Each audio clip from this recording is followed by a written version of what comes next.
Amém. Senhor, esse é o povo que espera em Ti essa manhã. Espera em Ti e no Teu amor. Nós cantamos que Te esperamos e sabemos que Tu estás aqui. Vem aquecer o nosso coração essa manhã. Nós Te buscamos confiando no Teu maravilhoso amor sobre nós. Bendito seja o Teu nome. Em nome de Jesus, amém. Podem sentar, meus irmãos. Muito bom estar aqui de novo com vocês, no culto da manhã. Animado. E animado porque a igreja é um negócio realmente espetacular, fora do normal. Igreja é a reunião dos que creem. É isso que nós fazemos agora de manhã. Igreja é a reunião daqueles que estão diante de Deus para adorar. É a reunião daqueles que estão em torno da palavra para aprender. É a reunião daqueles que estão ao redor da mesa para se alimentar. É a reunião daqueles que estão juntos uns dos outros para ter comunhão. É a reunião daqueles que se reúnem para planejar como servir e como pregar. Isso é a maravilha de ser igreja e fazer parte de uma comunidade. Mas a igreja somos nós. Desde criança aprendemos isso. A gente tem o costume de dizer que a gente vai para a igreja, eu também digo que a gente vai para a igreja, mas o certo era a gente dizer que vai para o templo, porque a igreja somos nós. A igreja sou eu e você aqui no templo, ou em casa, ou no trabalho, aonde estivermos, nós somos igreja. E porque a igreja somos nós, a igreja falha, porque nós somos falhos. Nós somos limitados, nós somos pecadores. Então, a igreja que somos nós é uma igreja que está no gerúndio. E de vez em quando eu vejo uns adesivos num carro por aí, não buzine não, Deus não completou a obra na minha vida. Tem um negócio desse, né? Porque nós não somos perfeitos ainda, nem no trânsito. Mas, ainda sendo imperfeitos, Cristo nos ama, cuida de nós e promete nos perdoar e nos preparar para o dia em que seremos perfeitos. Ele vai nos aperfeiçoar em Cristo Jesus e vai chegar o dia em que estaremos no céu sem nenhuma mancha, sem nenhuma mácula. Amém. Mas nós não somos ainda como deveríamos, nem pessoalmente e nem corporativamente. O que é que significa dizer? É que eu não sou como Deus quer que eu seja, e nós como igreja não somos como Deus gostaria que nós todos fôssemos. Há em nós um vislumbre lindo do que a gente deve ser. Há em mim e em você algo lindo, e na igreja há algo lindo, mas ainda não chegamos lá. Aqui na igreja, e eu digo aqui na Reconciliação, em qualquer igreja cristã espalhada no mundo todo, os valores são diferentes e devem ser, porque aqui nós nos ocupamos de um reino que não é desse mundo, é de outro mundo. Aliás, nessa porção de texto que nós lemos, 5 versículos apenas da primeira carta de Paulo aos Coríntios, essa palavra deste mundo aparece 3 vezes. O apóstolo Paulo parece que está querendo dizer para a gente que existem 2 mundos. Existe este mundo, mas existe um outro mundo que a igreja faz parte deste outro mundo. E vai um dia fazer parte plenamente, ainda não, a gente ainda faz parte de 2 mundos. Mas vai chegar o dia que a gente vai fazer parte de um mundo só.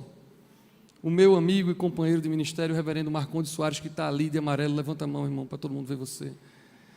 Meu companheiro estava aqui ontem com a gente na Recon, está aqui agora de manhã. Ele me ensina algo, nos ensina algo que é valiosíssimo.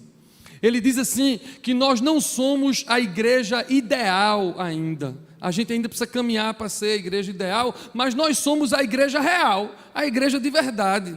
E aí muita gente reclama e critica a igreja, esta igreja, aquela comunidade, critica e não vai, e aí fica sem a igreja ideal e sem a igreja real. Critica tanto a real, pensando da ideal, que não tem nenhuma e nem outra. Bom é estar na igreja real, ainda que a gente não seja o que deveria ser. Amém. E aqui na igreja, o sábio, o filósofo, o doutor, senta e se alimenta e serve ao lado de alguém que pode não ter nenhuma instrução formal.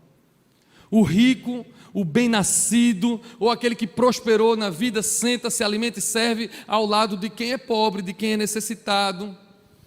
Porque na igreja, como nós, que somos um sinal do reino de Deus, todos somos irmãos. Aqui não há divisão de castas sociais, ou pelo menos não deveria haver castas. Ninguém na igreja é coadjuvante, nós todos somos chamados para servir. E desde a sexta-feira à noite, e ontem à tarde e à noite aqui na Recon, nós tivemos uma conferência linda. Quem estava aqui ontem? Levanta a mão. Olha, você que não estava aqui, você não sabe o que você perdeu. Ontem Deus manifestou o seu poder aqui na reconciliação. E o reverendo Igor, quando idealizou essa conferência Chamados para Servir, ele pensou nisso, pensou que todo mundo precisa saber qual é a sua parte no corpo de Cristo, porque não há coadjuvante, nós somos todos filhos de Deus e membros do corpo, e precisamos servir juntos. Mas esse negócio de divisão entre um que acha que é melhor do que o outro, gente que faz muita coisa, gente que não faz nada, isso não é de hoje na igreja, isso já vem há muito tempo, sempre foi um problema. E na igreja de Corinto, de 2000 anos atrás, isso já era um problema. Corinto era uma cidade que era um centro cultural grego, junto com Atenas, eram as duas cidades principais da Grécia Antiga, e lá se valorizava, como vocês sabem, muito a sabedoria, a filosofia, a retórica, o status. Era assim a igreja de Corinto. E quando Paulo funda aquela igreja, e o povo leva para a igreja esses valores que eram da sociedade, esses valores que eram naturais da cidade. E as pessoas valorizavam essa sabedoria, essa riqueza, esse poder e esse status. E as palavras de Paulo são dirigidas então a uma igreja que está no meio de um povo, e um povo que valorizava essas coisas todas. E eu vou ler de novo o texto porque é pequenininho, para você entender qual é o contexto.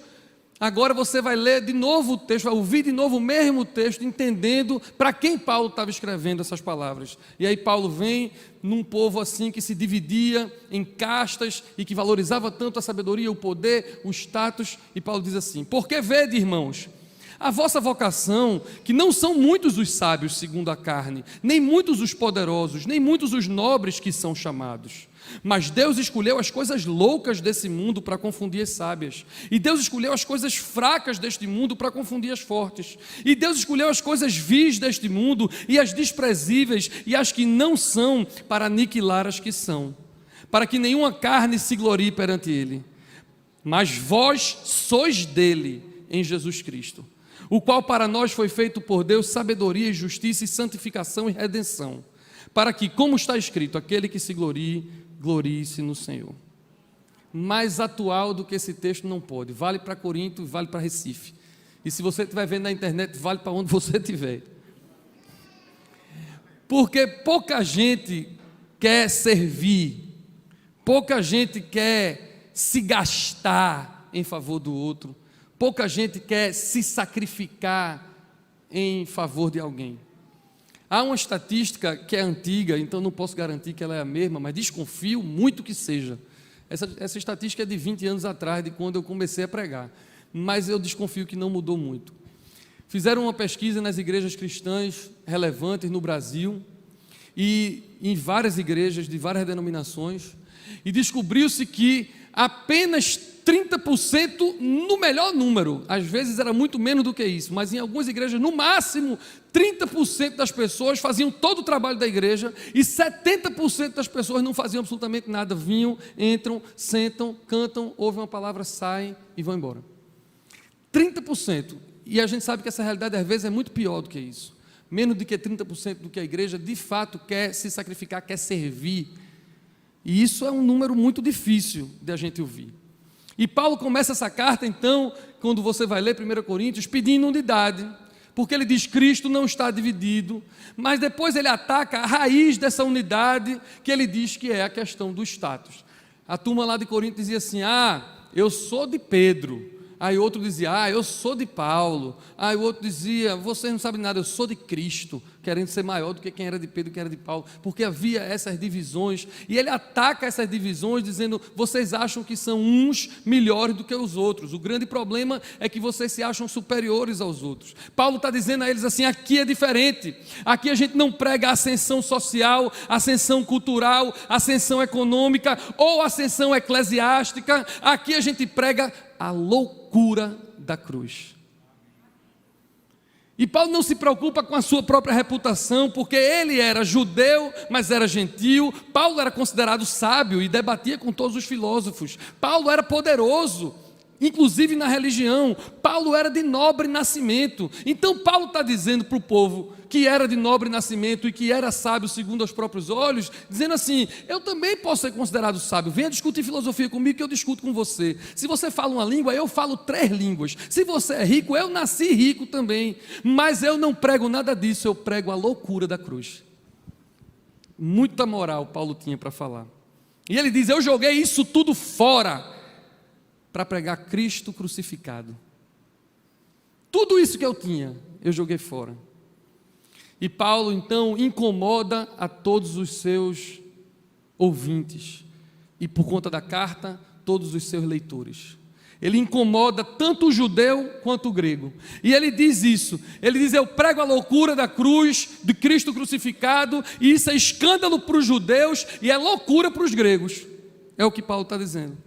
Porque se você chegava para um judeu, Jesus era judeu, e você chegava para um judeu como Paulo fazia, e dizia que o Messias que eles tanto esperavam, tinha morrido numa cruz, sinal de vergonha no Império Romano, tinha morrido naquela cruz, e que a salvação que ele ia trazer era mais do que para os judeus, mas para o mundo todo, para eles isso era um escândalo. E quando você chegava para o grego e dizer que a verdadeira sabedoria não era na sabedoria dos filósofos gregos, mas era uma sabedoria de valores invertidos, era uma sabedoria que dizia que aquele que é maior é o servo de todos, para eles isso era uma loucura. E nós hoje temos o mesmo desafio do apóstolo Paulo, de seguir incomodando todos os públicos. Nessa hora ninguém diz amém, porque ninguém quer incomodar ninguém. Todo mundo politicamente correto, todo mundo querendo ser bonzinho, ninguém quer incomodar, mas eu vou repetir de novo para ver se eu pesco alguns améns. Nós temos o mesmo desafio do apóstolo Paulo, que é seguir incomodando. Agora eu gostei. O apóstolo Paulo, não, o meu arcebispo Dom Paulo, é porque é tudo Paulo, eu fico me enrolando. Mas o meu arcebispo Dom Paulo, ele diz uma frase que eu gosto demais. Ele diz, Ivanzinho, a gente tem que pregar o evangelho, e o evangelho consola os abatidos, mas abate os confortáveis, porque a gente precisa incomodar, e a gente continua incomodando quando a gente prega e diz que Jesus é mais do que na igreja evangélica, porque tem gente que pensa que Jesus é exclusivo dessa igreja aqui, qualquer outra igreja Jesus não está, Jesus está aqui. Aí tem gente que, quando eu digo assim, não, Jesus é maior do que essa caixinha, Jesus é maior do que a religião, aí o povo não gosta, a gente incomoda essas pessoas, quando a gente diz isso. Quando a gente insiste em querer ser sábio aos olhos do mundo, a gente fica incomodado quando diz que Deus escolheu as coisas loucas desse mundo para confundir as sábias. Pregar o amor de Deus é a coisa mais fácil e boa do mundo. Nós estamos na Catedral da Trindade fazendo agora o nosso concílio feminino, 160 mulheres. Estive lá, Dom Ximenes também esteve lá, na sexta-feira, e hoje de manhã houve Mãe Anita, e o meu rolho no concílio é o melhor rolho do mundo para dar, que é o rolho graça. Eu só falo de amor, eu só falo de favor imerecido, eu prego um rolho que eu não tenho dificuldade nenhuma de pregar. O grande problema é que o povo interpreta isso nem sempre certo, e pregar só essa graça e só esse amor está tudo certo. Agora, quando eu prego o amor com o conceito certo de amor, que não é o que o mundo pensa, eu começo a incomodar as pessoas.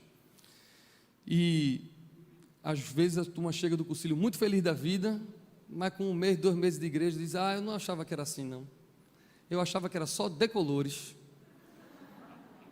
Ninguém gosta de ser incomodado quando a gente diz decolores, mas mude sua vida, ninguém gosta. A turma quer decolores, eu vou continuar fazendo o que eu quero fazer. Imagine afirmar numa sociedade que valoriza o recato, a instrução, o status, que Deus escolheu as coisas loucas desse mundo e as coisas fracas desse mundo. Eu vou fazer uma pesquisa aqui rápida. Levanta a mão, quantos querem ser escolhidos por Deus? Olha aí, pelo menos 90%. Os 10% não levantaram porque estavam dormindo. Agora, a outra pergunta é: quem quer ser louco, fraco, vil e desprezível?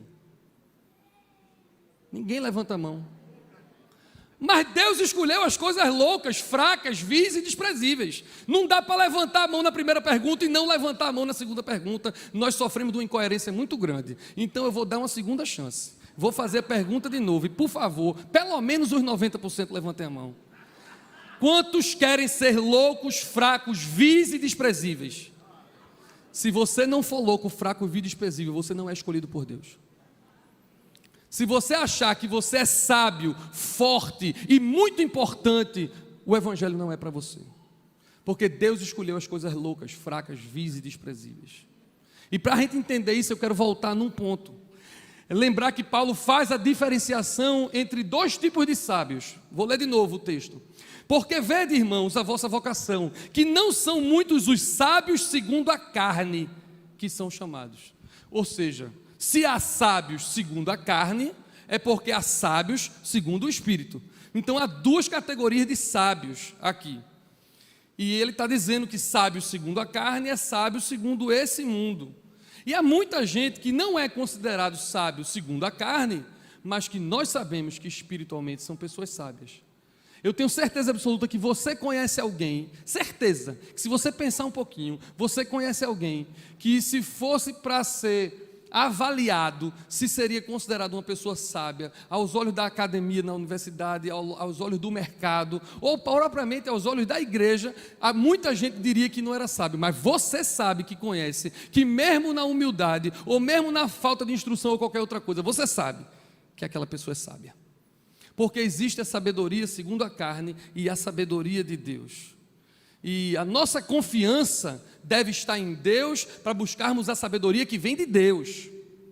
Provérbios 3, 5 a 8 diz assim: confia no Senhor de todo o teu coração e não te estribes no teu próprio entendimento. Reconhece-o em todos os seus caminhos e ele endireitará as tuas veredas. Não sejas sábio aos teus próprios olhos, teme ao Senhor e aparta-te do mal. Não seja sábio aos próprios olhos. Eu conheço muita gente e amo muita gente que confia no seu próprio entendimento, que acha que são sábios aos seus próprios olhos, não reconhecem a Deus nos seus caminhos. E é muito natural, porque nós vivemos num mundo da meritocracia, então é muito natural, e eu tenho empatia com essas pessoas que dizem assim para mim: pastor Ivanzinho, eu não confio nessa sabedoria que vocês falam de igreja, eu que sou sábio, o que eu tenho eu conquistei com meu esforço. O que eu adquiri porque estudei, porque me comprometi. Isso é que é a verdade na minha vida. E todas as vezes que eu ouço isso, eu não fico com raiva, porque isso é o sentimento do mundo, é o natural. Mas eu quero pregar e proclamar essa palavra para, porventura, alguém que esteja aqui ou que esteja ouvindo, é dizer: ok, você pode pensar assim, mas você só vai seguir desse jeito até a página 5 na sua vida. Quando chegar à página 6, você vai ver que tudo que você adquiriu e que acha que conquistou com a sua própria força, não vai ter valor nenhum para você. Não vai ter valor nenhum existencial para você. Porque o que vai valer para você é a sabedoria segundo o Senhor. E muitas pessoas que eu conheço, para eles então o Evangelho é realmente uma vergonha. Como é que eu vou crer em milagre? Como é que eu vou crer em ressurreição? Como é que eu vou crer que eu que sou tão bom, que eu que estudei, que eu que prosperei, que eu que me sinto tão bonzinho, sou um pecador que precisa de um Salvador? As pessoas não vão crer nesse Evangelho. Tem muita gente que não vai acreditar nunca que precisa perdoar quem fez tanto mal. Porque isso é uma loucura. Chegar para alguém e dizer assim: fizeram mal a você, fizeram mesmo, tem que perdoar. Não vou perdoar. As pessoas não vão admitir que tem que perdoar. Só perdoa quem crê na sabedoria do alto. Porque a sabedoria segundo o mundo é uma sabedoria que quer fazer vingança. E só o Senhor nos instrui a perdoar dessa forma. Mas nós não podemos nos envergonhar do Evangelho. Aliás, essa é a essência do Evangelho, é a gente se vulnerabilizar, reconhecer que a gente pode até ser rico, poderoso, sábio, mas é pecador e precisa da graça do Senhor. Precisa de um Salvador. No meu ministério, eu vejo que o que é mais difícil, as pessoas às vezes me perguntam, eu fui entrevistado por um podcast, um camarada do Sul que faz podcast, e ele me perguntou assim uma vez, ele disse: Ivanzinho, qual é a tua maior dificuldade no evangelismo? A tua igreja é uma igreja muito evangelística, qual é a tua maior dificuldade? Eu disse: a maior dificuldade é convencer as pessoas de que elas precisam de um Salvador. Porque assim, a ideia de pregar uma fé, a ideia de pregar um amor, a ideia de pregar uma graça, de ter um Deus que pode nos ajudar na hora de fazer vestibular, um Deus que nos ajuda na hora da entrevista de emprego, um Deus que pode nos ajudar quando eu estou no hospital e tem alguém doente, essa todo mundo quer, meu amigo, todo mundo quer a ideia de um Deus que nos ajuda e que é todo poderoso e que pode curar e que pode fazer milagre. Isso aí eu não tenho nenhuma dificuldade com essa pregação. A dificuldade que eu tenho de convencer as pessoas não é de que elas gostariam de ter um Deus, é de que elas precisam de Deus. Quando a gente ouve muito essa expressão, que eu particularmente não gosto, mas a gente costuma usar muito ela, que é: você precisa aceitar Jesus, meio que a gente está dizendo assim: Jesus é um negócio meio ruim, mas tu tem que aceitar. Sabe como é?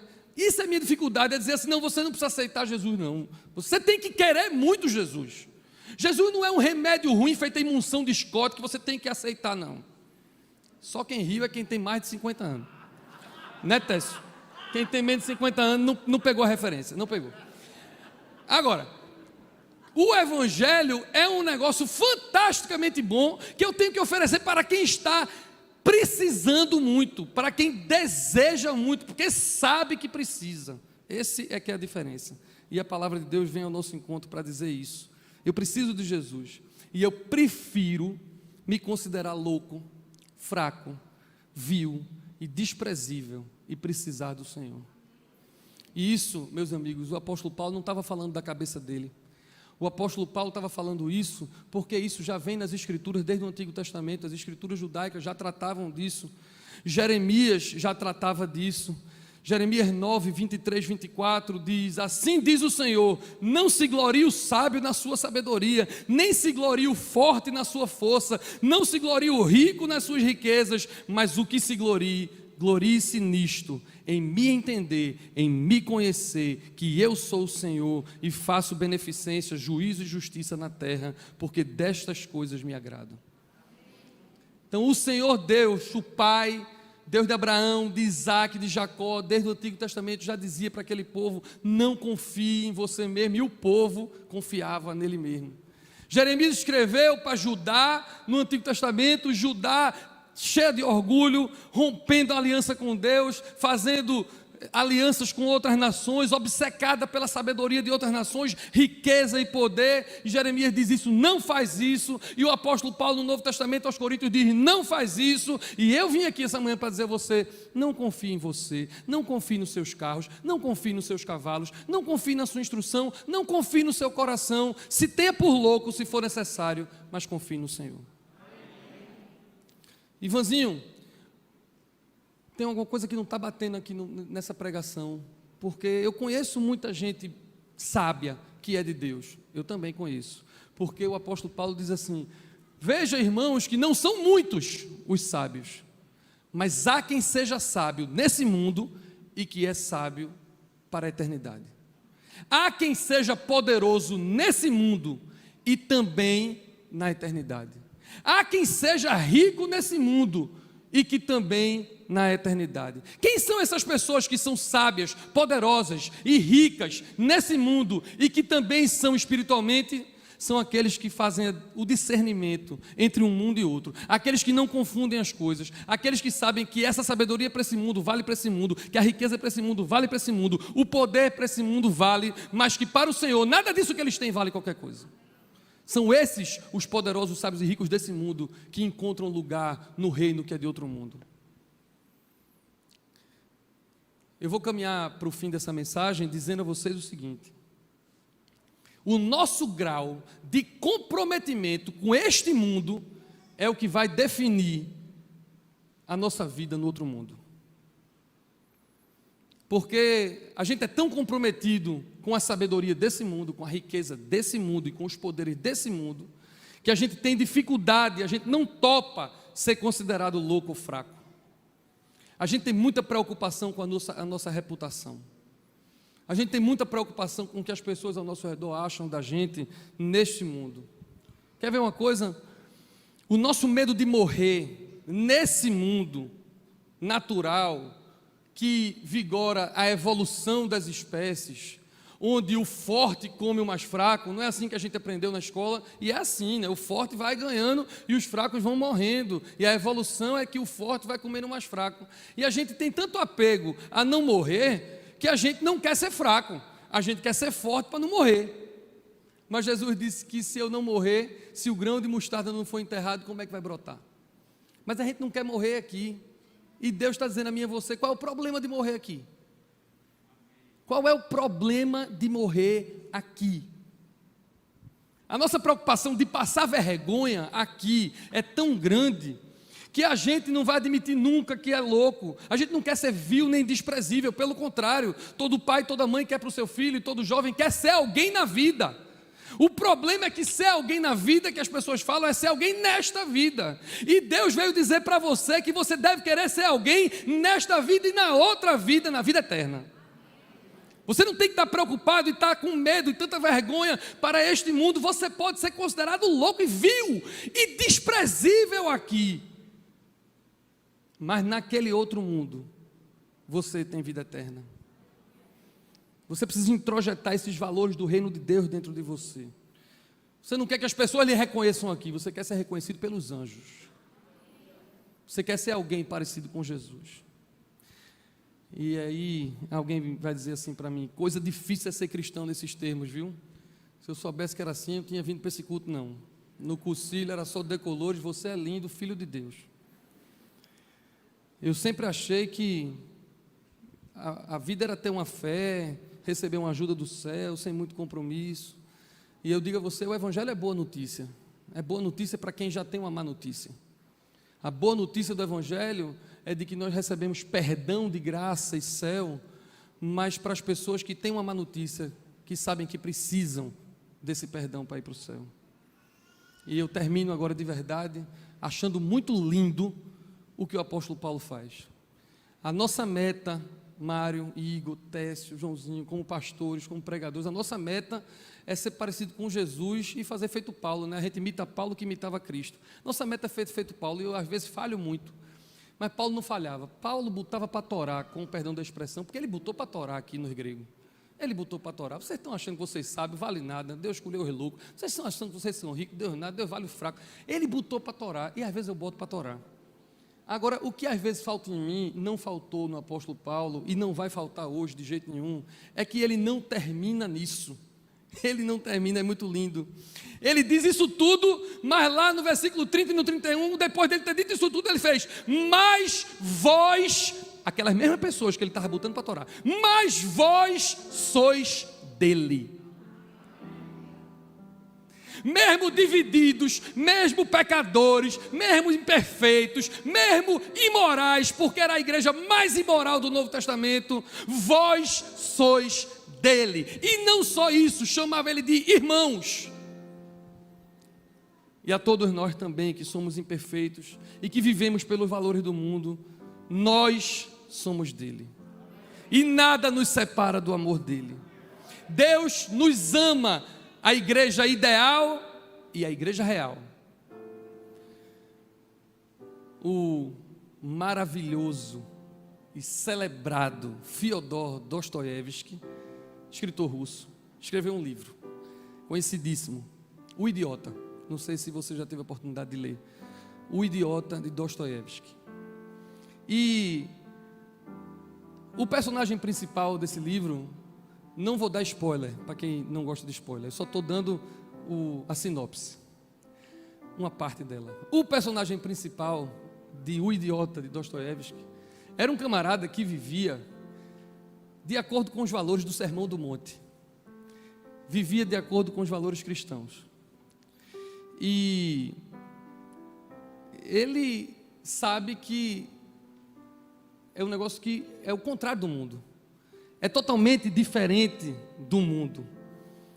O comportamento diferente do dominante, fazia com que todo mundo chamasse ele de quê? De idiota. Ele era tido por inocente, ingênuo, e o mundo o chamava de idiota. Doido, imbecil e idiota é quem não se ajusta a determinados condicionamentos sociais. Não é assim? A gente chama de idiota, de doido, quem não faz as coisas que a gente definiu como padrão social, não é assim? Mas não é verdade que os crentes não se conformam com este mundo e com os padrões sociais? Quem somos nós? Não fique achando que eu lhe chamei do que eu não lhe chamei, não. Mas eu acho que eu lhe chamei. Adivinha só o que nós somos, mas não tem problema, porque Deus nos escolheu para confundir os sábios, os ricos e os poderosos. Deus nos escolheu para pregar a loucura da cruz. Deus nos escolheu para pregar o perdão total, completo e suficiente e a maravilhosa graça que nos leva para o céu. Amém. Curve sua cabeça, vamos orar. Senhor, nós não nos conformamos ao padrão desse mundo. Nós não vamos nos moldar a como o mundo quer que a gente se comporte. Seja lá como for que vão nos chamar. Seja lá como for que vão colocar no nosso crachá. Seja lá o que vão dizer de nós. Se disserem que a gente é louco, se disserem que a gente é fraco, se disserem que a gente é vil ou desprezível, nessa manhã, com a ajuda do Teu Espírito Santo, nós dizemos que nada disso importa, porque o Senhor nos escolheu. O Senhor nos escolheu e isso é suficiente, e isso basta. O Senhor nos escolheu para confundir os sábios, os fortes, os poderosos.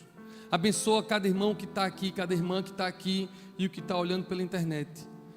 Dá a eles a força pelo Teu Espírito Santo para que eles transformem os seus comportamentos. Dá a eles o que eles não têm, porque homem e mulher nenhuma tem poder para serem transformados. É por isso que estão aqui, porque não confiamos em nós mesmos, confiamos em Ti. Tu és o único que é poderoso para transformar a nossa vida e por nossa vida transformar ao nosso entorno. Eu estou intercedendo agora pelos filhos e pelas filhas de quem está aqui. Eu estou intercedendo agora pelos amigos de quem está aqui. Eu estou intercedendo agora pelos colegas de trabalho de quem está aqui, porque eu sei que quando o Senhor fizer brilhar a Tua luz na face de cada irmão e de cada irmã, esse poder é inesgotável, esse poder é imparável para que Tu cresças e para que a Tua igreja cresça. Então vem com o Teu Espírito Santo, nos transforma para a glória do Teu nome. Amém e amém. Deus abençoe você. Quem sou eu para que o Deus